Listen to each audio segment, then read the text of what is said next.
Masyaallah muslimin rahimakumullah, Bapak Ibu sekalian, jamaah salat subuh di Masjid Raya Pekanbaru yang dimuliakan Allah. Assalamualaikum warahmatullahi wabarakatuh. Alhamdulillahirabbil alamin wa bihi nasta'inu ala umuri dunya waddin, wassalatu wassalamu ala asrafil anbiya'i wal mursalin wa ala alihi wa ashabihi wa man tabi'ahum bi ihsanin ila yaumiddin, amma ba'du. Segala puji bagi Allah.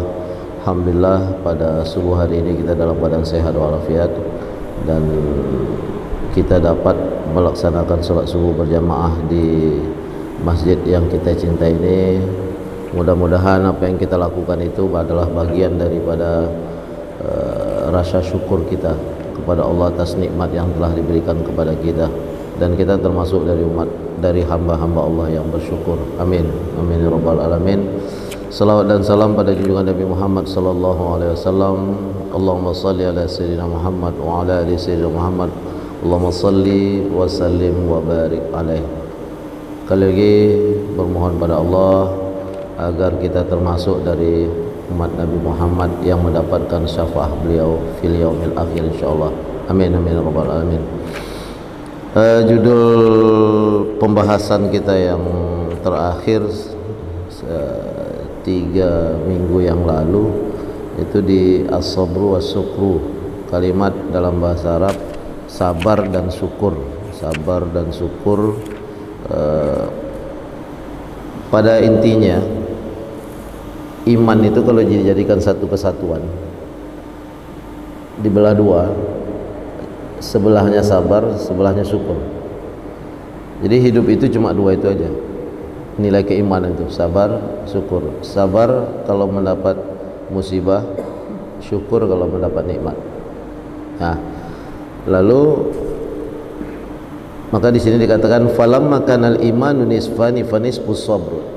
Seandainya iman itu dibelah dua menjadi dua bagian, maka fanisfuhu as-sabru wa nisfu asyukru. Karena hakikon ala man nasaha nafsuhu ahabba najataha wa athara sa'adatuha alla yamila hazainil aslainil azimain.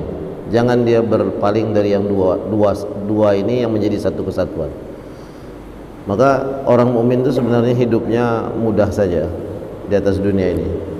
Dia mendapatkan cobaan ataupun musibah, sabar. Dia mendapatkan nikmat, dia bersyukur. Makanya dalam kalimat sabar itu ada istirja. Istirja itu inna lillahi wa inna ilaihi raji'un. Ya. Makanya dikatakan di sini innahullah subhanahu wa ta'ala ja'ala sabru jawadan la yaqbu wa sara ma la yanbu. Jadi dikatakan Allah jadikan sabar itu sebagai sesuatu yang indah jika kita melakukannya, walaupun persoalannya itu tinggal diri kita masing-masing menghadapinya. Maka ada sebuah kisah kepala suku di Basrah berarti Irak sekarang. Irak ini hampir mirip seperti di Libya. Jadi kepala-kepala suku itu berperan. Maka kalau memimpin negeri Irak dengan Libya itu memang harus diktator. Saya katakan harus, karena memang masing-masing ini punya kekuatan. Saddam Hussein dengan segala kekurangannya, kelebihannya dia diktator, maka negeri itu aman. Karena Irak itu hampir 80% itu Syiah, Sunninya cuma 20. Sementara Saddam Hussein itu bagian dari yang Sunni, ya, lepas dengan kekejamannya. Jadi kalau Saddam Hussein itu kejam, tapi sekarang kan terasa sama orang Irak. Begitu Saddam Hussein hilang, tak selesai perang suku. Libya gitu juga dengan segala kekejaman dan kekurangan Muammar Gaddafi, tapi negeri aman, tak ada yang merampok, ya. Orang lahir disubsidi, jadi hasil minyak itu untuk masyarakat, tak ada sekolah yang bayar. Tak ada bus yang bayar, gratis. Sampai listrik, air semuanya tak ada yang bayar. Itu zaman Gaddafi. Sekarang karena kepala-kepala suku ini berkuasa, nah, itu juga masalah. Maksudnya masing-masing. Jadi seandainya di dalam ilmu tauhid kan gitu, seandainya di atas di bumi ini atau di alam semesta ini alihatani la fasadata. Seandainya ada dua Tuhan, maka jagat raya ini habis. Sama dengan gitu. Itu di ilmu tauhid tuh, laukana alihatani, dua Tuhan, habislah. Yang satu maunya gini, yang satu mau gini. Makanya kita setuju sih, kita setuju kalau memang ada kezoliman itu memang harus digebrak. Tapi kalau dengan munculnya kerajaan-kerajaan kecil kita hancur kan? Ya kan? Apalagi yang tak pernah muncul dari tahun berapa itu? Ada pula raja dilantik di kedai kopi. Bingung juga kita. Sekarang maunya apa dunia sekarang? Ya. Karena memandang dunia itu dengan mata yang ada di kepala ini. Jadi makanya ketika dia jalan di aspal itu yang ditengok itu wadah air sana tuh. Begitu dia sampai di situ, air itu tak ada. Itulah pandangan orang sekarang dengan jabatan. Ya, disangka dengan jabatan tuh dia bisa kaya, bisa prestise, bisa apa. Kalau kita kaji lagi ya, ini saya tidak menyalahkan orang mau viral ya. Kalau kita kaji lagi nih ya, zaman sekarang nih, terutama ya kalau selebriti sudahlah, kalau pelawak sudahlah, kalau apa lagi, yang penghibur-penghiburnya oke lah, itu tak usah kita bahas. Kalau kita bahas dengan jeli ya, maksudnya jangan memandang dengan mata kepala ini, tapi pandang dengan mata hati. Kita masuk YouTube, dah sekian ribu berapa kalau kita udah dapat iklan tuh apa? Dapat reward tuh berapa subscribe? Ah? Ya maksudnya yang nonton itu berapa ini baru kita. Dia kan gini, kita begitu masuk YouTube, nanti berapa sekian subscribe baru kita dapat iklan, ya kan? YouTube yang kita buat itu baru dapat iklan. Dari iklan itulah kita nanti dibayar. Sekarang saya tanya, apakah semua iklan itu sesuai dengan syariah? Ini saya tidak menggugat orang yang masuk YouTube ya. Maksudnya begitu kita dapat subscribe dengan sekian orang yang mendapat subscribe baru masuk iklan di YouTube kita. Ah, tadi saya tanya, apakah semua iklan itu syariah? Lalu dengan sekian subscribe itu pula kita dapat upah. Dari mana duitnya? Kok nggak ada yang jawab sih? Dari iklan. Ah, tanyalah masing-masing tuh. Ini dunia ya, maksudnya kita mengkaji ini jangan viral ini. Maksud saya tidak mematahkan adik-adik kita juga Fudoma untuk tidak masuk. Silakan saja yang beristihad. Tapi bagi saya pandangan itu coba kita pandang. Kita ini belajar ini bertahun-tahun nih. Yang kita pelajari itu tasawuf. Saya bukan orang ahli tasawuf juga, bukan. Karena yang dibaca di buku ini arahnya ke tasawuf, makanya saya terangkan. Dan saya tidak pernah juga suluk. Jadi jangan disangka Ustaz Fajri itu ini. Tidak, maksudnya kita ingin belajar saja bagaimana kita bisa mendekatkan. Intinya tasawuf dan suluk itu kan akhlak dan bagaimana kita berhadapan dengan yang maha kuasa, kan itu. Nah, sekarang kalau nggak dengar ya, patutlah nggak jawab ya.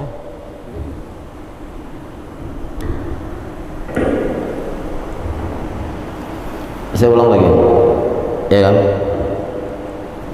Kita masuk YouTube, dah, lalu dapat subscribe, itu tanda orang suka menonton kita, dah. Lalu dengan sekian hitungan kita dapat apa? Dapat reward. Reward itu apa? Duit dari hasil kita mengembangkan itu. Nah saya tanya, dari mana duit itu? Dari iklan katanya. Sekarang apakah iklan itu semuanya syar'i? Tidak. Nah, hitung aja sendiri dengan ilmu zuhud yang sudah kita pelajari selama ini. Saya tidak menvonis halal haram, tidak. Saya bukan mufti. Maka tanya mata hati, sholat hajat, minta sama Allah petunjuk, benar apa tidak. Saya tak bisa memutuskan. Saya cuma memberikan gambaran. Nah, itu yang menjadi kebanggaan hari ini. Nah, makanya banyak ustadz ini viral. Begitu udah viral kan orang semuanya ingin dia ceramah. Suatu hari dia pilih, dapat sekian jadwal, diambilnya 2 jadwal, tapi waktunya bersamaan. Ditengoknya masjid mana nih? Ini yang besar nih masjidnya. Masuk dia masjid yang besar. Di sini tanpa dia mengkonfirmasi untuk membatalkan. Ternyata orang ini menunggu. Saya cerita ini nyata karena ada jamaah yang mengadu sama saya. Ustadz itu gimana? Saya nggak tahu, saya nggak kenal. Kalian dapat dari mana? YouTube, kayak YouTube. Yang di sini orang kampung itu juga mau mengadakan Isra Mi'raj. Ditunggulah habis Isya. Menjelang Isya dapat WA lah pengurus masjid yang mengundang ustadz nih. Maaf Pak pengurus, saya tadi pulang dari Dumai. Nah, ya, mobil saya mogok di jalan tol karena solar habis. Saat solar habis kemarin, saya berpikir macam mana mogok di jalan tol ini, macam mana bentuknya? Kok bisa membawa mobil nggak tahu apa namanya itu? Nggak dibaca ampere minyak itu. Macam mana bentuknya mobil mogok di jalan tol? Saya juga nggak ngerti. Lalu dia tak datang. Masyarakat yang menunggu ini karena dia orang viral kecewa. Pengurus dihujat. Wah, macam mana mengundang tak betul? Udah hari-hari dia tak datang. 1/4 jam setelah itu ustadz ini di-share oleh masjid yang mengadakan Isra Mi'raj di tempat lain. Dapat YouTube-nya oleh pengurus yang di sana. Apa isinya? Coba bisa kita bayangkan. Kurang ajar, ustadz tak jelas. Coba bayangkan. Itu baru di dunia. Apa yang kita lakukan di sana bisa diketahui oleh orang di sini. Maka jangan sekali-kali membohongi masyarakat. Saya katakan, coba kalau sudah ustadznya seperti ini, jamaah yang mendengar itu seperti apa? Nah, kalau dari dulu kan kita pepatahnya sudah jelas, guru kencing berdiri, murid kencing berlari. Kalau sekarang bukan lagi kencing berlari sekarang. Guru kencing berlari, murid kencing terbang. Di atas pesawat kencingnya kan terbang. Siapa yang mau jadi contoh lagi? Sedangkan kita harus amanah, tepati janji. Dia viral di sana di sini dia tidak datang. Orang kecewa di sini, akhirnya digantikan dengan ustadz lokal. Ustadz seperti apa itu? Memang dia mungkin dapat dari YouTube, ya tidak ada masalah. Tapi pertanggungjawabkan itu di hadapan Allah. Ini yang dikatakan tadi, ada syukur, ada sabru. Ya. Jadi syukuri aja lah yang kita berada pada posisi itu. Jangan nak ekspektasi itu tinggi, tapi kita tidak mengukur diri, sehingga nanti kalau tak tercapai stroke. Itu maksudnya. Kita ini kadang-kadang kan berekspektasi tinggi, harus gini. Tidak diukurnya tenaga yang ada itu. Akhirnya apa? Anjlok. Itu yang menyebabkan orang sakit itu. Itu persoalan juga dalam hidup. Makanya di situ harus ada sabru, sabar aja lah, ya kan? Kalau dihitung-hitung hidup ini kan masalah sabar dan syukur. Yang duluan pulang dari Mesir itu Fajriansa, Mustafa Umar, Nexon Hussein. Udah ngaji juga kami di Masjid Agung itu. Tapi begitu Mustafa Umar datang, kan Mustafa Umar lebih dikenal, Fajriansa hilang. Begitu datang Abdul Somad, lebih viral lagi Abdul Somad. Lalu apa yang menjadikan hati kita iri satu sama lain? Sudahlah, biar itu takdir dia, ini takdir kita, ini yang kita jalani, jalan. Makanya saya bilang sama kawan-kawan dulu di jamaah di Masjid Raya ini, awal kami ngaji ini 5 orang, dan kita digugat. Ngapa pula itu Fajriansa bikin pengajian di Masjid Raya itu? Udah ada di sini Masjid An-Nur. Saya bilang, tidak mungkin Masjid An-Nur saja kita makmurkan. Coba pula saya, Ya kita segini-segini aja jemaah kita, nggak banyak, nggak pernah viral juga.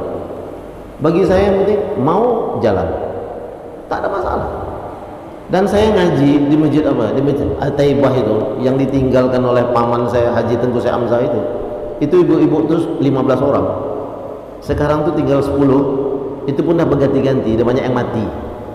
98 tuh kami buka, saya diserahkan, Ananda, aku sudah tua, ini pengajian. Dimulai dari surah Al-Baqarah.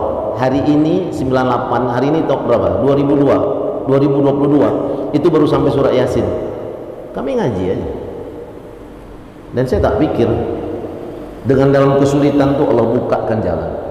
Nah, kalau kita ingin disanjung dengan manusia, viralkan aja lah di YouTube itu. Tapi kalau kita ingin disanjung oleh makhluk Allah yang ada di langit itu, tak usah kita pikirkan viral tak viral, ngaji aja. Sekarang kita mau milih yang mana? Dan jadikan contoh yang baik di hadapan orang. Jangan kita yang mengajar manusia ini sifat utamanya rakus, tamak. Giliran kita disuruh jadi ketua masjid, kita pula yang rakus. Tak jelas ustaznya. Ilmu itu prakteknya yang penting, bukan banyak di otaknya. Maka yahtiful ilmu bil amal. Ilmu itu bisa menjadi sesuatu yang baik ketika orang yang berilmu itu mengamalkan apa yang dia katakan. Itu yang dilakukan oleh Buya Hamka.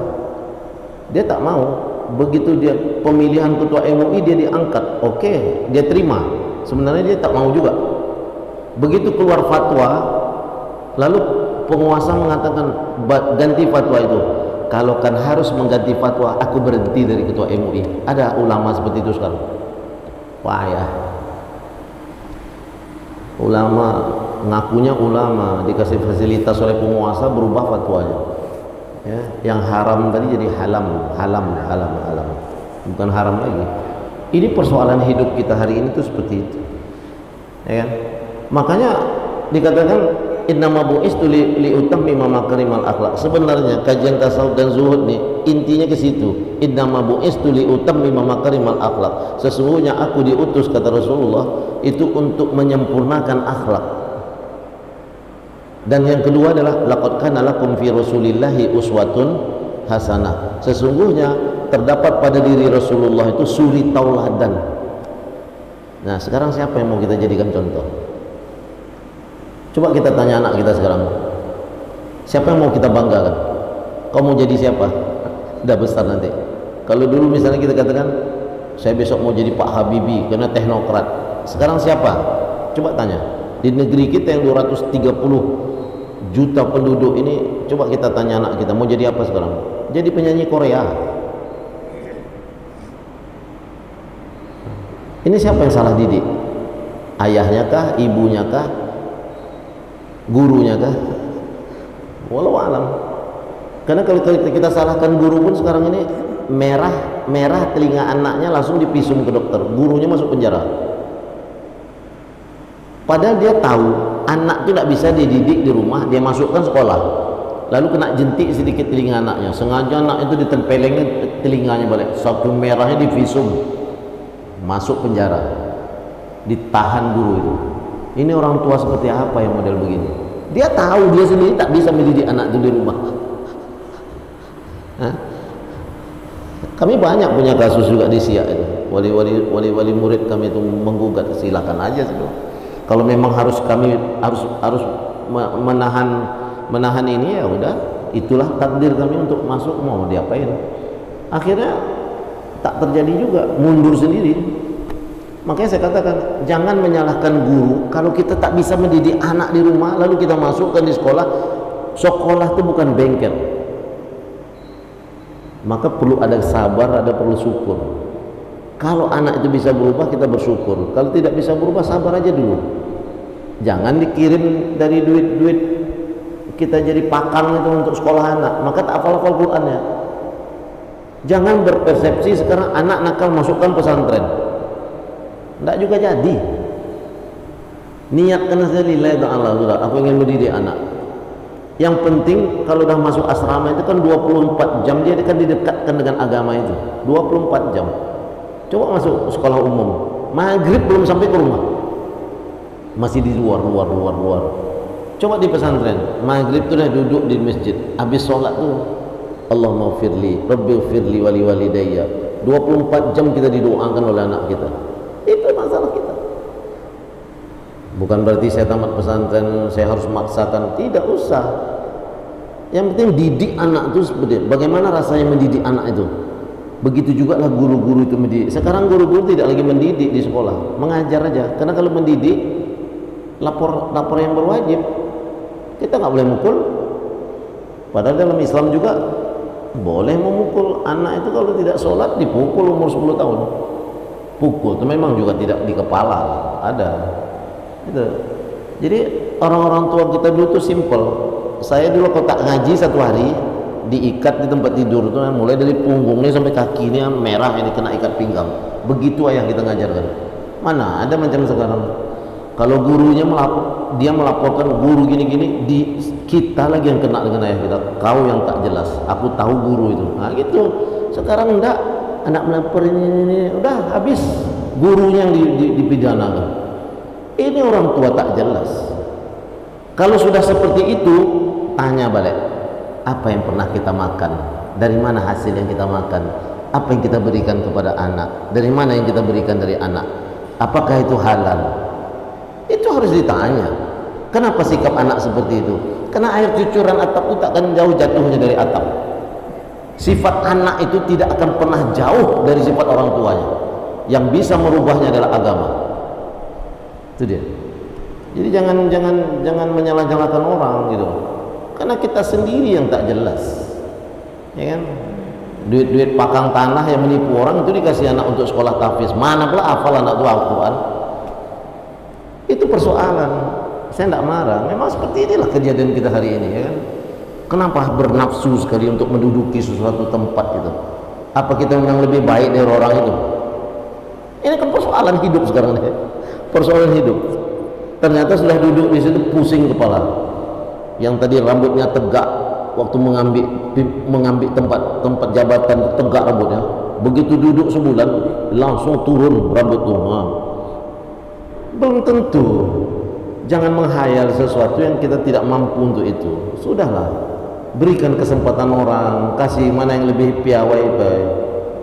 Saya juga sering ditawarin dulu jadi ketua MUI. Saya bilang saya tak pantas jadi ketua. Kedudukan saya cuma hanya sampai sekretaris. Karena kalau ketua itu harus agak tunduk, aman. Tak bisa dengan mulut model saya ini jadi ketua MUI. Tak bisa. Karena saya pantang, saya tengok, saya habisi aja gitu. Nah itu ya maksudnya. Maka perlu ada kesabaran.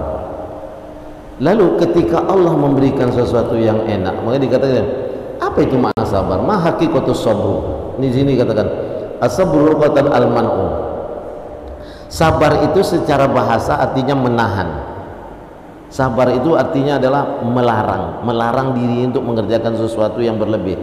Lalu dikatakan wakilah wa al-khalqu fadil min akhlaqin nafs.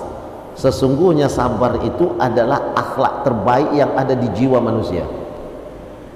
Itu dia. Lalu dikatakan juga wa qala ba'dhum huwa at-taba'ud anil mukhalafat. Apa itu sabar? Sabar itu menjauhkan diri dari sesuatu yang dilarang oleh Allah. Yang mukhalafat itu yang bertentangan dengan syariat Allah. Lalu dikatakan wa qala akhar wal wukuf. Dia wukuf, berhenti, berdiri. Nah itu sabar itu. Ingin sesuatu sabar. Gitu kan? Kemudian arti yang lain adalah di sini al-ghina fil balawi bila tahurin wa syaqwa. Jadi dikatakan di situ al-ghina'an. Ghina'an itu artinya menahan diri dari sesuatu yang sifatnya tak menguntungkan, tak sesuai dengan syariat. Lalu dan dia tidak menyebut apa-apa, itu yang sabar. Sabar itu tak disebut, tak diumpat, tak di ini. Dia sabar saja. Maksudnya kemudian tajarrutul mirarah min ghairi bighairi ta'bas. Jadi sabar itu adalah bisa menahan diri tapi tidak mengumpat. Ditahannya dirinya tapi dia tidak mengumpat. Makanya di dalam hadis, di dalam riwayat di dalam Al-Qur'an di surah Al-Baqarah dikatakan jika tak bisa menahan, ya, jangan diikuti sodakoh itu dengan umpatan. Kita ngasih tapi ngumpat, itu lebih baik kita tak ngasih dan diam, lalu kita katakan kalimat yang baik. Maksudnya kalau kan ngasih, jangan ngumpat. Kalau tak ngasih, aku tak bisa mengasih, aku tak bisa mengeluarkan sedekah, aku tak bisa memberi kau hari ini. Selesai dengan kalimat yang baik. Apabila tidak bisa memberi sedekah dengan baik, lebih baik tak usah ngasih, ya. Udah, jangan diikuti sedekah kita minta. Dia ngasih juga, itu tak boleh. Itu dalam sabar. Kalau kita rasa dia bohong, tak usah dikasih. Sudah, kami tak bisa ngasih, berilah. Ya. Ini ngasih tapi entah iya entah tidak nih, entah iya dia punya rumah anak yatim entah tidak. Itu jangan. Kalau ragu nggak usah dikasih. Kan Ramadan kemarin tuh handphone kita tuh banyak tuh, entah dari mana-mana. Saya pernah sekali saya cek, ibu, saya tengok ini, saya bilang kan, telepon tak diangkat, telepon 3 kali saya telepon baru diangkat. Ibu, saya tengok di sini ibu punya panti asuhan di daerah Jambi. Iya pak. Di mana daerahnya? Di kota Jambi. Tolong kasih saya alamat, kasih alamat. Kami yang tamat pesantren ini kan kawan-kawan banyak. Telepon orang Jambi, kau cari di jalan itu nama panti asuhannya ini, pengasuhnya ini. Apa kata kawan saya di Jambi, itu pasar Ustaz, tak ada di situ. Nama panti asuhan itu pun tak ada. Jadi sekarang handphone ini digunakan untuk menipu. Hati-hati. Hati kita dah enak nih, adalah biar aku agak sadar kepada Allah, nyumbanglah sedikit. Tahu-tahu sumbangan kita tuh tak kemana-mana gitu. Maka perlu juga ditelepon gitu. Makanya kemarin waktu Ramadan ada kawan kita membawa orang Palestina, saya tanya, di mana Palestina? Ya, untuk apa ini duit? Mana bukti pengiriman duitnya? Saya gitu kan. Akhirnya dia, nanti saya kirim. 3 hari sudah itu baru dikirimnya. Sumur-sumur bor yang ada di Palestina yang dibuat dari hasil sumbangan itu. Akhirnya saya WA kawan-kawan yang di kedutaan Palestina Jakarta. Jangan dulu Fajri. Jadi kita ini digunakan ketika orang nak berbuat baik Ramadan tuh masuk semua minta sumbangan. Kita kemarin Ramadan itu cuma 1 aja kita minta sumbangan. Bagaimana kita bisa membayar imam, itu saja. Dan itu tidak kita viralkan. Pribadi, japri pribadi. Alhamdulillah selesai. Karena kita punya rekening Masjid Raya yang mau nyumbang ini. Kita memerlukan ini. Saya cuma japri aja. Yang saya anggap mampu, tang. Alhamdulillah masuk 5 juta, selesai. Sudah itu kita bikin laporan. Uang tuh ini. Kita kalau minta sumbangan tuh kasih laporan. Kalau perlu dikasih bukti bahwa penerimaan itu ditandatangan oleh orang itu ini. Itu baru orang bertanggung jawab. Sekarang panitia-panitia yang minta sumbangan itu pernah nggak memberikan kepada bapak ibu itu laporannya? Kapan duit itu sampai, untuk apa duit itu sampai? Kadang-kadang yang kurang ajar panitia ini juga nih. Event organizing, minta duit. Kami pernah dulu yang pertama dapat duit itu 300 juta entah berapa. Kemudian siapa yang ngantar? Kami yang ngantar. Ongkosnya dari mana? Dari duit ini. Saya bilang tidak jelas juga. Kan persoalan itu. Dapat duit 200 juta, lalu dia pergi ke Palestina mengantar katanya. Saya kan tidak bisa mengantar. Sekarang duit sumbangan itu untuk perjalanan dinas orang itu atau untuk sumbangan orang di sana? Allahu a'lam. Zuhud itu aja tuh, tasawuf itu akhlak. Kita ingin berbuat doa, ini tidak betul ini. Tak bisa ini saya melakukan ini. Ini bukan kerja saya. Itu menahan diri itu.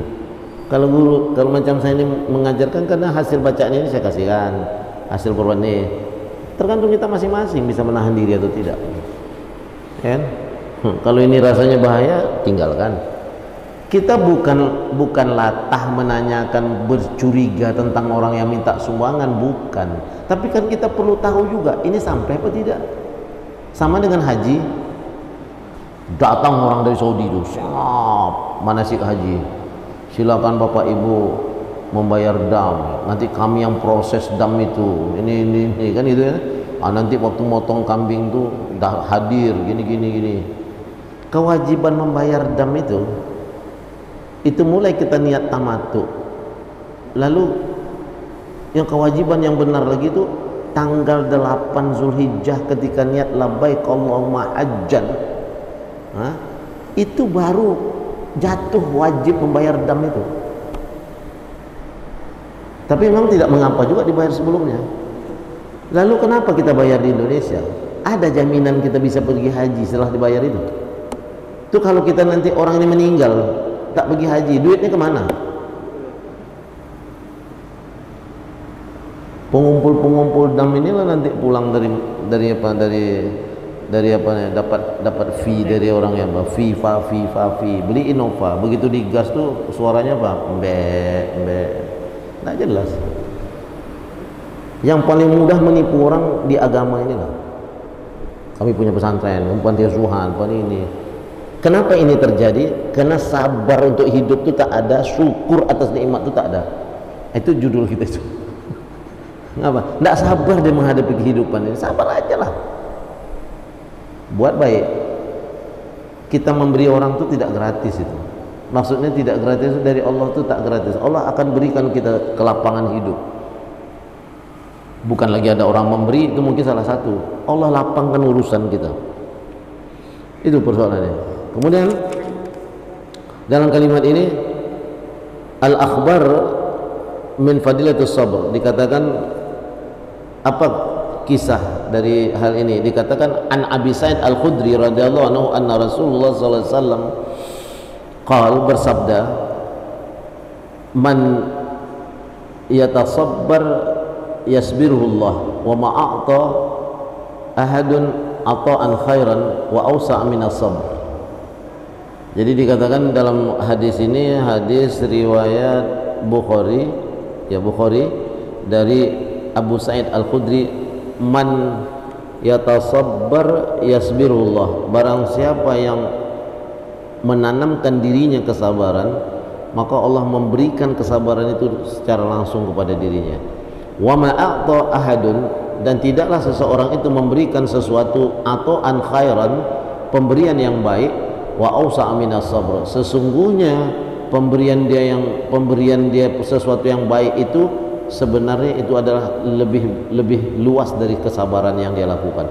Dari Abu Hurairah radhiyallahu anhu anna Rasulullah SAW man yuridillah bihi khairan yasubhu min. Jadi barang siapa ayyusibuhu bala, jadi barang siapa yang Allah inginkan kepadanya sesuatu yang baik, maka Allah uji dia. Itu dia. Jadi kalau ada ujian Allah kepada kita, itu menguji kesabaran kita, tapi sebenarnya Allah menginginkan kebaikan kepada diri kita.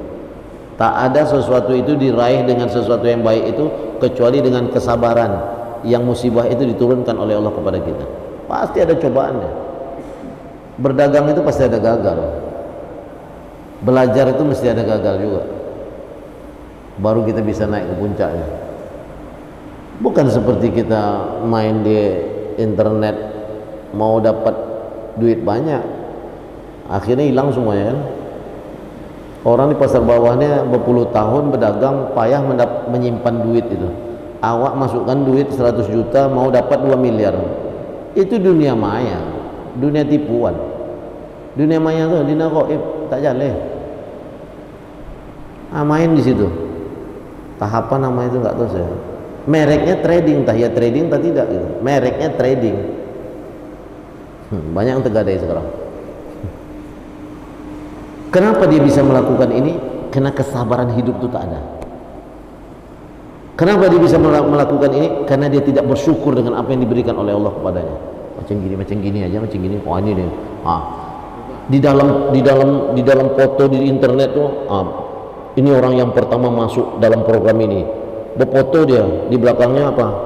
Pesawat pribadi. Entah ya pesawat dia atau tidak. Tapi boleh jadi juga dia dapat. Karena orang-orang pertama itu macam dulu ada BMA, ada JRS dulu kan ya, masukkan duit 20 juta, 20 hari kerja dapat 40. Awalnya orang masuk sehingga orang menarik, dikumpulkan duit satu keluarga, masukkan 500 juta, lenyap.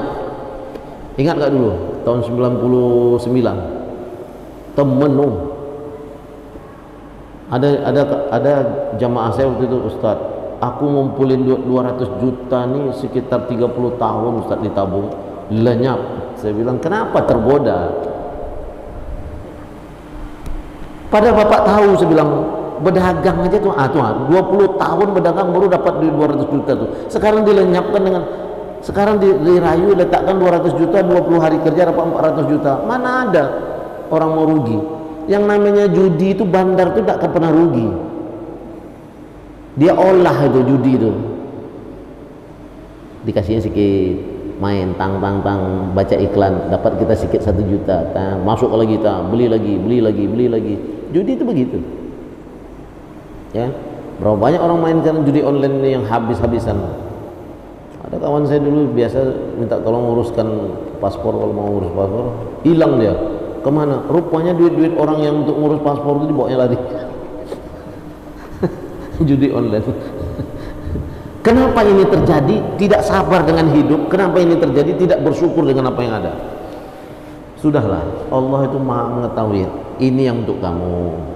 Kamu membutuhkan ini, ya. Jalan aja. Kalau nanti Allah ingin mengayakan, dia dikayakan oleh Allah. Kalau Allah ingin mengangkat kita ke jabatan itu, Allah ambil kita tuh mulus aja jalan untuk mendapatkan jabatan itu. Bisa kita mendapatkan jabatan itu dengan cara yang lain, maksudnya tidak diridhoi Allah, memang dapat. Tapi kita sudah terkutuk. Sekarang kita pilih, tak punya jabatan atau dapat jabatan yang menyalahi aturan Allah. Silakan aja milih. Misalnya gini, ini ada persaingan, yang ini pergi ke dukun, yang ini dia sholat, terserah sama Allah, ya kan? Yang ini pergi ke dukun. Ada pertanyaan, apakah Allah memperkenankan permintaan jin ataupun iblis? Perkenankan. Mana dalilnya, Ustaz? Ya Allah, tak panjang dalilnya. Ya, wa izqulna lil malaikati isjudu li adama fasajadu ila iblis. Ketika kami berkata kepada malaikat, kata Allah, sujudlah kepada Adam. Maksudnya sujud menghormati, bukan sujud untuk bersujud untuk menyembah. Apa kata iblis? Untuk apa ku sujud? Adam itu diciptakan dari tanah tembikar yang keras. Kami ini khuliqal janna min marijim min nar, ya kan? Jin itu kan diciptakan dari api yang menyala. Makanya dulu ada anekdot gini, kawan-kawan gontor lah kami di WO ya. Kenapa Mbah Marijan ini wafat di debu yang panas katanya? Karena namanya min marijim min nar. Marijan itu kan api yang menyala. Salah nama ini kata kau.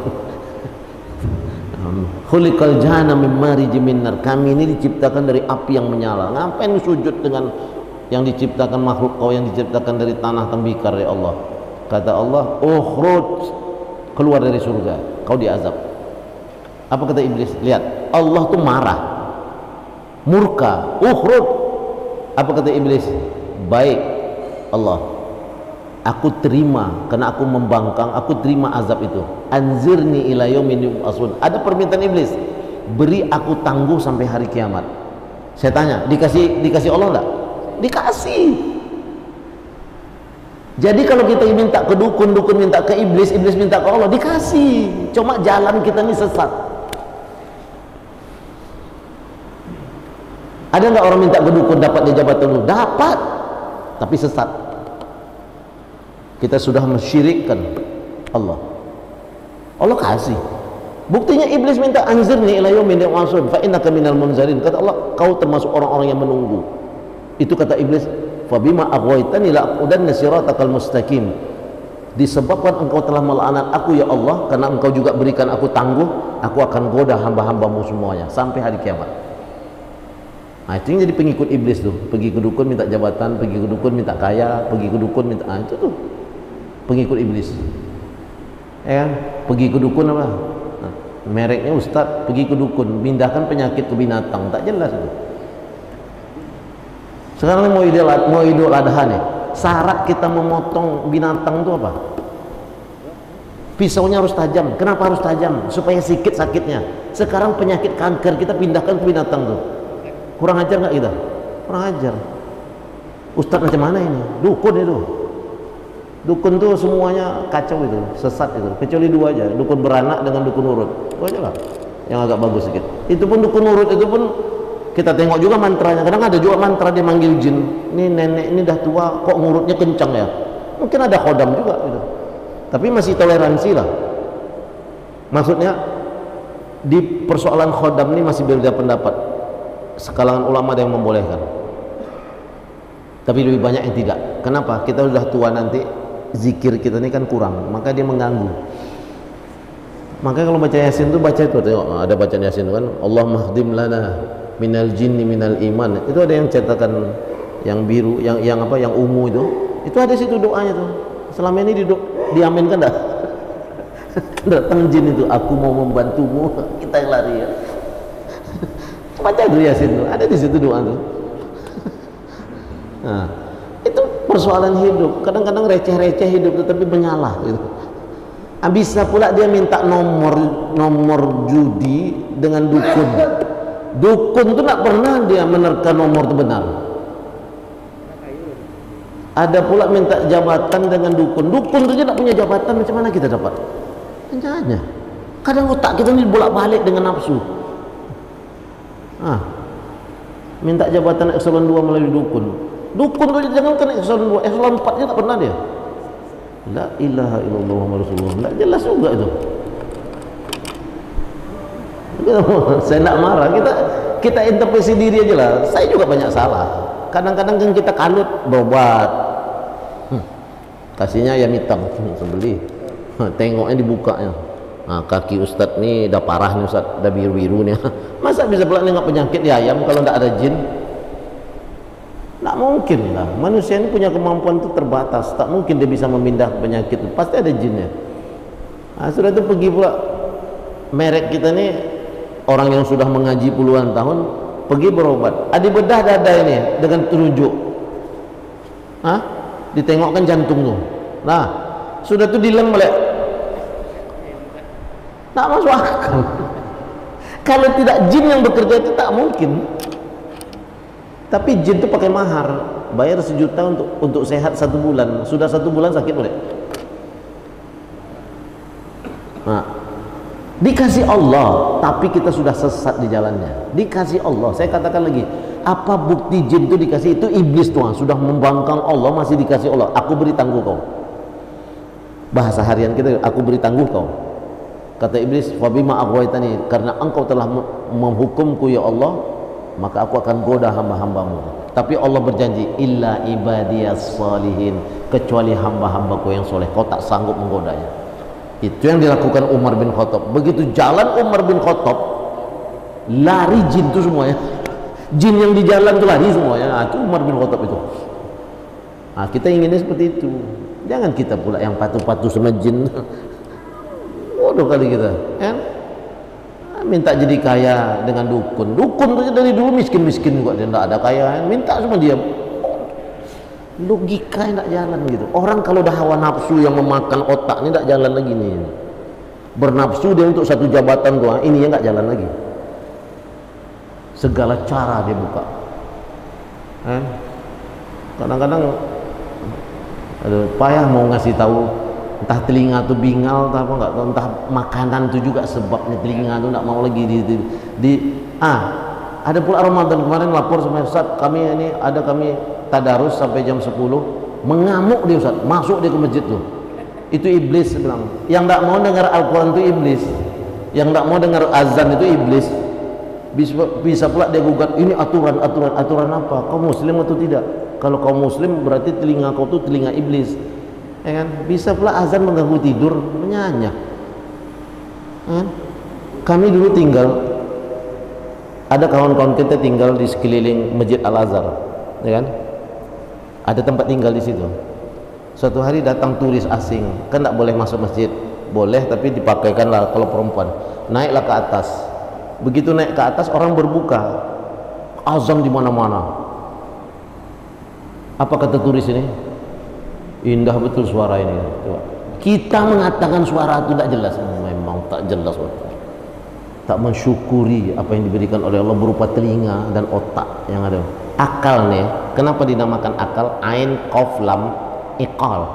Tahu nggak yang diletakkan oleh orang Arab? Diletaknya sini serban itu, lalu dikasihnya yang hitam tuh. Itu iqal. Kalau bahasa Arabnya egel. Karena bahasa Arab itu dijadikan bahasa Indonesia egel. Egel itu dari kalimat iqal sebenarnya. Akal. Akal itu terbatas. Yang luas itu ini ya, keimanan. Maka kalau kita mendeteksi azab kubur dengan otak, gila. Kalau kita mendeteksi rezeki dengan otak, gila. Gila kita, enggak ngerti kita. Itu tadi. Saya sering cerita dengan kawan-kawan. Ya, anak pertama, kedua, ketiga lahir itu di Petala Bumi. Kenapa? Enggak ada duit. Kalau masuk ke spesialis, visitnya aja berapa? Visit dokter tuh menengok itu berapa? Masuk Petala Bumi, bidan senior selesai 1 juta selesai. Itu pun begitu selesai anak lahir, kata bidan tuh, Ustaz, perlu gizi. Kita kan hidup prihatin aja kan. Ini istri nggak cukup nih dengan air susu aja, perlu gizi. Apa gizinya yang terbaik? Susu Morinaga. Berpikir saya membeli susu Morinaga itu. Morinaga itu susu paling mahal saat itu ya, 2001, 2002, 2006 anak lahir 33 itu tidak sanggup beli susu Morinaga tuh. Saya bilang sudahlah, kami tawakal Allah aja dengan susu ibunya. Selesai, cari daun katu daun katu itu aja deh, biar banyak susu ibunya kan.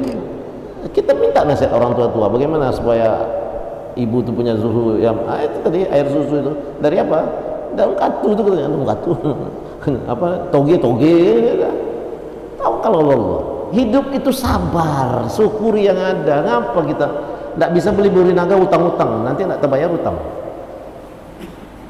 Hidup ini kan jangan terlalu berekspektasi tinggi. Itu yang dikatakan tulul amal, menghayal.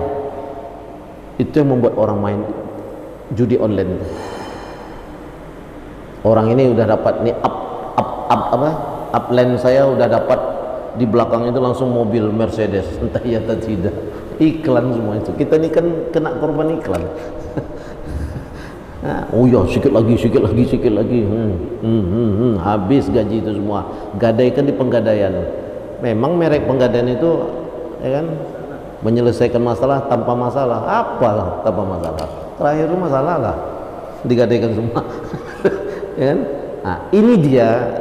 Saya banyak permisalan tuh, ini sabar, ini syukur. Jadi sabarlah dengan hidup itu, syukuri aja apa yang ada. Kenapa? Ya kan? Agak bertengkar-tengkar sedikit ke rumah tuh dah, ini udah terlalu Ustaz, tak bisa lagi dipertahankan Ustaz. Minta sama Allah. Sholat hajat tuh malam Jumat tuh 12 rakaat. Ayat kursi dengan amanah Rasul, ayat kursi amanah Rasul 12 rakaat. Lalu banyak zikir, salawat. Lalu terakhir setelah salawat itu, bayangkan orang yang marah-marah sama kita tuh, ya Allah bukakan hatinya, minta bayangkan tuh, sebut namanya dengan bintinya tuh. Kalau tak juga berlaku 40 hari, sholat kita yang salah. Jangan nyalakan orang, berarti sholat kita nggak khusyuk, kita nggak betul-betul minta sama Allah. Jadi kalau kita ada masalah lalu kita sholat tak selesai masalah kita itu, kita yang salah. Jangan-jangan waktu kencing tak bersih air kencingnya, ya kan? Sholat juga udah tuh sejadah tak dicuci-cuci di rumah. Kalau mobil tiap hari dicuci, sejadah susah mau bau apok mau tak cuci-cuci. Kadang orang mau numpang di rumah kita mau sholat tuh malas, dia sujud di sejadah tuh, seperti itu. Kalau mobil tiap hari tuh dikilat pakai kit, giliran sejadah tempat sholat tak pernah dicuci. Ini kan manusia yang tak jelas juga ini. Kalau mobil kan penampilannya di luar, kalau sejadah kan di dalam. Nanti aja lah cuci. Padahal sekarang taruh aja di apa tuh, di laundry itu, selesai tuh. Mau model apa? Yang penting duit aja. Taruh laundry model apa sekarang yang tak ada? Baju jubahnya mulai dari harga 5.000 kita nyuci sampai dengan harga 150.000 yang tak pakai air, itu masuk pakai kimia, dia terbuka semuanya. Yang ayat-ayat Yasin yang ada di sini ya terbuka loh. Itu 100.000 tuh. Selesai itu dalam satu hari. Apa yang tak ada sekarang? Nah, kita aja tinggal kita mau atau tidak. Makanya sabar aja lah, hidupi jalan, hidupi. Inilah Allah takdirkan kepada kita. Ya, kemudian bersyukur. Kalau kita bersyukur, la azidannakum wa la in kafartum inna adzabi lasyadid. Ya, aku telah memberikan. Lalu kenapa kita tak yakin dengan kalimat Allah? Wa in ta'uddu nikmatallahi la tusuha. Jika engkau menghitung-hitung nikmat Allah yang telah diberikan kepadamu, niscaya engkau tak akan bisa menghitungnya. Itu sudah ketentuan Allah. Terakhir, sabar dan syukur ini sedikit kita kaji ya. Contoh ya, rukun iman itu ada berapa? Yang pertama iman pada Allah, kemudian yang kedua malaikat, ketiga apa? Kitab, Al-Quran, empat apa? Rasul, lima apa? Takdir, qada dan qada, baik yang baik ataupun yang buruk, yang terakhir hari kiamat akhir. Nah, Quran telah turun lizzakari mislu hadzil unsayain, kata Al-Quran. Untuk laki-laki itu bagian warisnya 2 kali bagian perempuan. Lalu kita bilang dah kuno itu. Sekarang ini zaman modern, keadilan, laki-laki perempuan sama, bagi rata. Yang dilawannya apa nih? Al-Quran. Berarti rukun imannya kepada Al-Quran, berarti dia tidak beriman lengkap. Nah, sekarang kita hidup begini, kita dah berusaha tetap pada posisi itu. Itu iman kepada apa? Takdir, buruk dan baik. Lalu kita melawan kepada Allah, cari dukun nih. Yang rontok itu rukun apa? Rukun iman. 6 rontok 1 jadi 5. Lengkap nggak iman kita? Itu cara mengapa ya? Mau apa lagi? Zalikal kitabul la raiba fihi hudal lil muttaqin. Kitab ini tidak ada keraguan di dalamnya. Lalu kita tak percaya dengan ayat Al-Quran tuh. Yang kita rusak apa? Iman. Datang orang ngaku, aku nabi terakhir. Di Indonesia ini ada banyak nabi baru dulu, tapi hilang-hilang gitu aja. Yang terakhir itu apa? Pelatih bulu tangkis ngaku nabi, ya kan? Ada pengikutnya. Yang rusak apa? Iman kepada Rasulnya. Berarti dari 6 itu tak lengkap. Kalau apa arti rukun? Rukun itu adalah suatu pekerjaan, satu syarat untuk satu pekerjaan yang apabila tidak dikerjakan batal pekerjaan itu, ya kan? Itu kan rukun itu. Contoh, Arafah itu adalah rukun daripada haji. Orang yang tidak wukuf di Arafah berarti hajinya. Rukun iman itu 6. Kalau hilang 1 berarti tak sempurna, tak lengkap imannya. Udah, itu aja pikiran kita. Tak susah-susah kita mendefinisikan. Ditentukan oleh Allah seperti ini. Lalu ditanya iman kepada malaikat misalnya. Kita dapat hadis di dalam barzah itu malaikat itu datang gini. Kita tidak tahu lah macam mana datang, macam mana akan ditanya begini. Lalu kita tak yakin, berarti kita gugur iman kepada malaikat. Kalau sudah gugur iman dari malaikat berarti yang 5 aja. Itu pun kalau 5 itu bagus. Kalau mulai pula mendatangi dukun berarti qada dan qadarnya kena kan? Tinggal 4. Percaya pula dia dengan nabi baru. Gugur pula 1 lagi. Sudah. Nah, iman kepada hari akhir itu bukan kita yakin pada hari akhir. Melakukan perbuatan jahat kita hari ini di dunia, berarti kan kita menafikan pertanyaan Allah di hari akhir. Berarti kita gugur keimanan kita di hari akhir. Bukan tidak harus iman pada hari enggak. Berbuat jahat kita sehari, berarti kan kita sudah menafikan pertanggungjawaban kita di akhirat. Udahlah, kita ini panitia, buat aja lah. Kapan lagi? Berarti kan kita tidak beriman kepada Allah dan tidak beriman kepada hari akhir. 2 sekaligus habis rukun iman itu. Hidup itu memang enak di dunia ini. Kapan lagi nih? Kita ini kan pengurus masjid, penasehat. Ini kan panitia amil zakat, ini kan hak kita. Yang duduk di situ garim, imam, yang tiap hari kerja. Giliran dibagi 1/8 untuk amil, ya. Begitu dibagi 1/8 amil itu, pengurus yang jadi penasihat itu paling banyak. Ini bukan amil, ini hamil, menghamili zakat. Hati-hati, amil itu adalah orang yang bekerja sepanjang tahun untuk zakat, baru dia berhak mendapatkan. Kalau fisabilillah itu identik dengan perang, tidak ada hak kita. Garim-garim bolehlah. Saya kasih tahu, ya udah, dikasih saya kasih yang lain gitu. Saya terbangkan. Ini juga persoalan dalam hidup di dalam masjid. Bukan masalah sekarang kita ini bekerja. Sekarang kita mau bekerja di masjid itu apa? Nilai ta'ala kan. Mau jadi kaya, nggak usah di masjid. Kaya, trading, berdagang. Tuh kaya di masjid, bahaya. Itulah sekarang berkelahi-kelahi jadi pengurus masjid itu. Kan? Itu tadi. Sekarang mau apa? Nah, saya kisah aja lagi. Istiqlal itu, yayasan itu di bawah masjid. Kalau yang masjid yang di puncak, masjid di bawah yayasan, itu tergantung kita maunya seperti apa aja. Dia dua-dua punya mudarat dan punya manfaat. Kalau yayasan di bawahnya masjid, berarti pengurus masjid ditentukan oleh yayasan, maka di SK-kan oleh yayasan di pengurus. Kalau yayasan di bawah masjid, yayasan itu dibuat untuk ada sesuatu. Maksudnya istiqlal, dia ingin buat sekolah, maka dibikinlah yayasan. Yayasan ini membawahi sekolah, dan dia tidak ketergantungannya sama masjid, karena memang mungkin pengurus masjid ada yang orang yayasan, kan itu. Itu pun istiqlal itu ada masalah juga. Kata orang yayasan, istiqlal tak pernah bantu kami. Kata masjid, tak pernah ada store ke kami. Yang dibuat manusia itu semuanya punya kekurangan. Tergantung kita memilih dan sikap hati kita. Bisa ini enggak?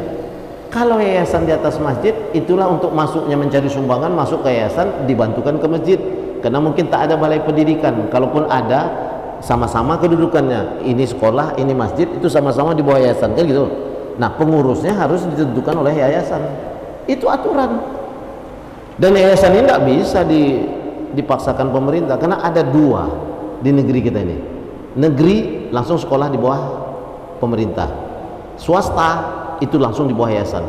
Yang swasta ini tidak bisa diperintah oleh ini. Makanya ketua yayasan itu yang bisa berhak memberhentikan itu rapat pembina di yayasan. Kita boleh bernafsu, tapi kita punya jajaran dan aturan, dan itu kita taati secara undang-undang. Selesai. Kenapa harus sabar, syukur? Itu aja tuh gajinya. Tahan diri lah, ngapain marah-marah kayak gitu kan? Nah, cari solusi. Apa masalah? Oh curiga, panggil kawan kita yang akuntan publik, audit. Apa susahnya? Ribut sana, ribut sini, ribut sana sini. Persepsi ini banyak salah, setan yang masuk. Orang ini makan ini, orang ini makan. Ambil akuntan itu, bayar. Kalau perlu kau orang kaya, bayar ke akuntan, kau audit. Selesai. Karena itu cara organisasi. Itu juga yang diperlukan dalam sabar dan syukur. Naikkan ke media online, naikkan ke sini, ribut aja, makin tambah banyak dosa. Kan? Itu persoalan hidup. Makanya saya bahas itu, kata persoalan hidup seperti itu aja. Nggak apa. Nah, sekarang pergi kita ke kuburan itu, pergi ke kuburannya, coba tanya so, sultan, mana ada sultan lagi, wahai mayat, mayat lagi. Sekarang apa mau kita hebatkan diri kita nih?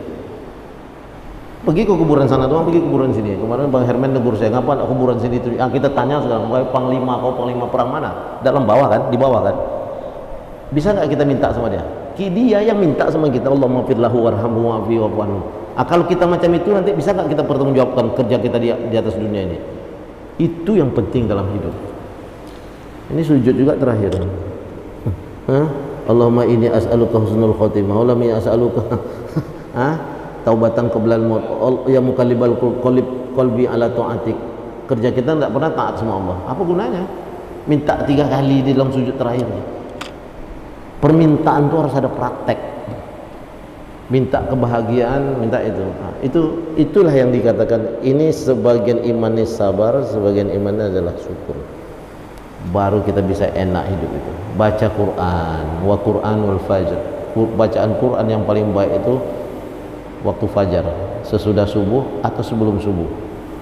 Wa Quranul fajr. Nah, khatam Quran yang paling baik itu dalam sholat. Makanya orang Arab kalau kita undang sini dia suka karena dia ingin khatam Quran itu dalam sholat. Awak nih kebiasaan kita nih, mudah-mudahan sih ya kebiasaan baik sih, khatam nasi kunyit, panggang singgang ayam, sap, ayam satu biji itu diletakkan di nasi kunyit, sap.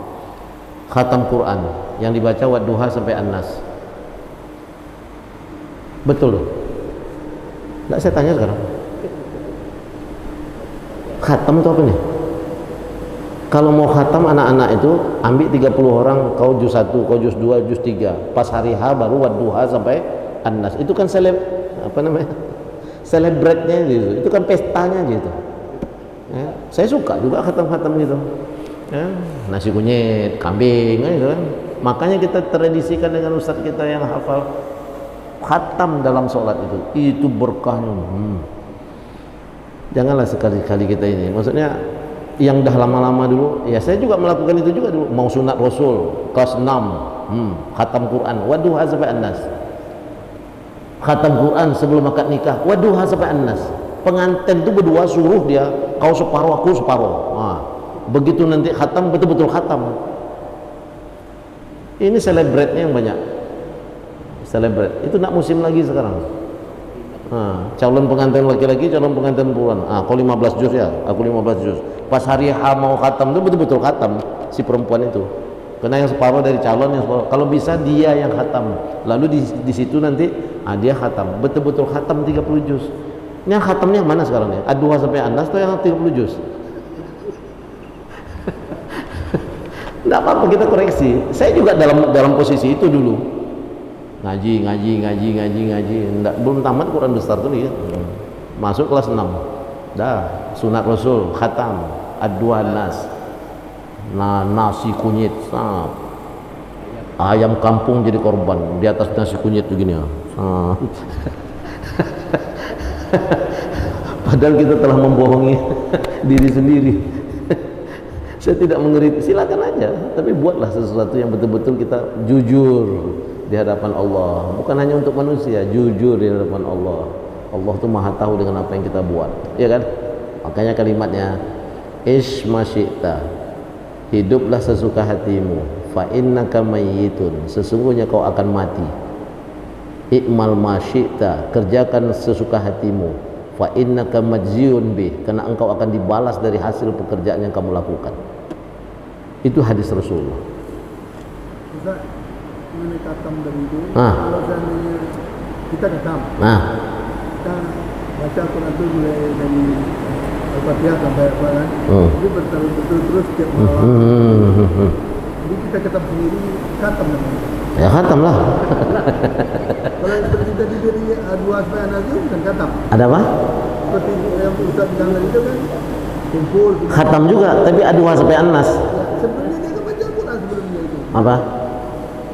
Sebelumnya mana? Dia dua di khatam itu kan sebelumnya dia ngaji baca terus. Ya alhamdulillah kalau dia baca. Kalau hanya untuk acara aja, coba tanya pengantin tuh, betul nggak dia ngaji tuh 30 juz? Mungkin dia tahu untuk belakang mungkin dibaca. Walau alam. Makanya saya ingin mengasih tahu itu kalau khatam tuh jujur sama Allah. Jangan hanya nasi kunyit dengan ayam panggangnya aja. Jadi kata formalitas. Khatam formalitas itu celebrate itu kan pestanya. Kalau kita di masjid raya alhamdulillah ada berapa kali khatam, betul-betul khatam setahun sekali ya Ustaz ya. Nah, sekali kemarin dapat, kemarin terakhir dapat, tapi karena beradu kambingnya enggak, jadi kita beli. Beradu kambingnya dengan khatamnya Ustadz kita Yusuf. Setelah itu kita kan khatam lagi tuh, yang 1 tahun kita jalan itu khatam kedua kali nih Ustadz kita. Tapi yang tepat namanya apa Ustaz? Hah? Kalau acara gitu baca dari dua teman itu bukan khatam namanya. Khatam juga. Apa yang tepat namanya? Enggak khatam ad-duha sampai an-nas. Oh. Itu saja yang dapat saya sampaikan. Mudah-mudahan. Enggak, saya tak ada apa-apa. Saya pun di situ dulu. Makanya sekarang saya koreksi diri kita. Apa nih yang salah kita nih? Kok khatam Quran kok tidak betul juga gitu kan? Maksudnya kelakuannya. Karena itu mungkin kadang-kadang kita. Bahasanya itu dalam keadaan kita tak jujur sama Allah. Ya, di depan manusia itu macam kita tuh hebat, tapi sebenarnya kita tak jujur sama Allah. Nah, itu kita perbaiki. Maksud saya tidak menyalahkan, silakan kita perbaiki. Kan lebih baik kalau kita memang sebelum itu orang ini khatam, betul-betul hari H itu memang khatam gitu. Nah, pas mau selesai habis itu tinggalkan Ad-Duha sampai An-Nas. Ad-Duha An-Nas itu formalitas ketika acara. Kan lebih bagus. Jujur kita sama Allah betul-betul 30 juz. Kalau ditengok sahabat itu ada yang per hari khatam. Nah, seperti apa itu? Ada yang 3 hari per 3 hari khatam. Ada yang 1 hari 3 kali khatam. Macam mana baca Quran itu? Nah, kita sebulan pun tak dapat. Kita tuh saya masuk di dalam loh, bukan saya menuduh-nuduh bapak ibu. Sibuk sana, sibuk sini, tidak jadi. Belak buka tidak jadi. Padahal kita sudah siapkan ya, habis subuh baca 1 juz, setengah juz, habis maghrib baca setengah juz, kan 1 juz itu. Setengah juz itu 30 menit dah paling lambat itu. Kalau bacaan murattal biasa antara 45 menit sejam itu 1 juz. Tapi kalau ada yang kurang di situ saya mau belajar juga. Kurang dia dari 40 menit dia bisa khatam, berarti dia hafal sedikit kan. Nah itu. Tapi kalau orang yang tak hafal, saya pertanyakan juga. Kurang dia 15 menit bisa dia baca itu khatam, apa namanya? Khatam 1 juz. 1 juz maksudnya. Saya belajar sama dia. Saya sudah saya paksakan itu, kadang suara keluar, kadang enggak, kadang suara keluar, kadang enggak. Itu 40 menit 1 juz. Paling cepat. Itu saya pribadi ya. Orang berbagai macam. Kalau yang hafal mungkin lebih cepat dia. Itu yang sahabat-sahabat itu 1 hari itu 30 juz. Nah, itu tuh sahabat. Kalau di Jawa itu banyak. Sebenarnya banyak apa namanya kiai-kiai yang di Jawa itu per 3 hari khatam, banyak. Cuma tak diviralkan melalui YouTube. Dan orang-orang begini tak mau diviral dan tak mau disebut. Karena takut dirinya nggak sanggup menerima viral itu, akhirnya jadi ria gitu. Itu aja. Kita tutup dengan doa kita mau majlis. Subhanakallahumma wa bihamdika asyhadu an la ilaha illa anta astaghfiruka wa atubu ilaik. Ya Allah ya Rahman ya Rahim, berilah kekuatan kepada kami untuk dapat mensyukuri nikmat-Mu yang telah Engkau berikan kepada kami dan nikmat-Mu yang telah Engkau berikan kepada kedua orang tua kami. Ridhailah amal soleh kami dan masukkanlah kami ke dalam golongan hamba-hamba-Mu yang soleh. Ya Allah, jadikanlah pertemuan kami ini pertemuan yang Kau rahmati, dan jadikanlah perpisahan kami setelah ini perpisahan yang Engkau ampuni dan Kau lindungi. Ya Allah ya Allah ya Rahman ya Rahim, pisahkan antara kami dan virus-virus yang datang ya Allah, sebagaimana Engkau pisahkan antara barat dan timur. Rabbana atina fid dunya hasanah fil akhirati hasanah wa qina azabannar. Walhamdulillahirabbil alamin. Mohon maaf dari kata-kata yang tak tepat pada tempatnya. Wabillahi taufiq wal hidayah. Assalamualaikum warahmatullahi wabarakatuh.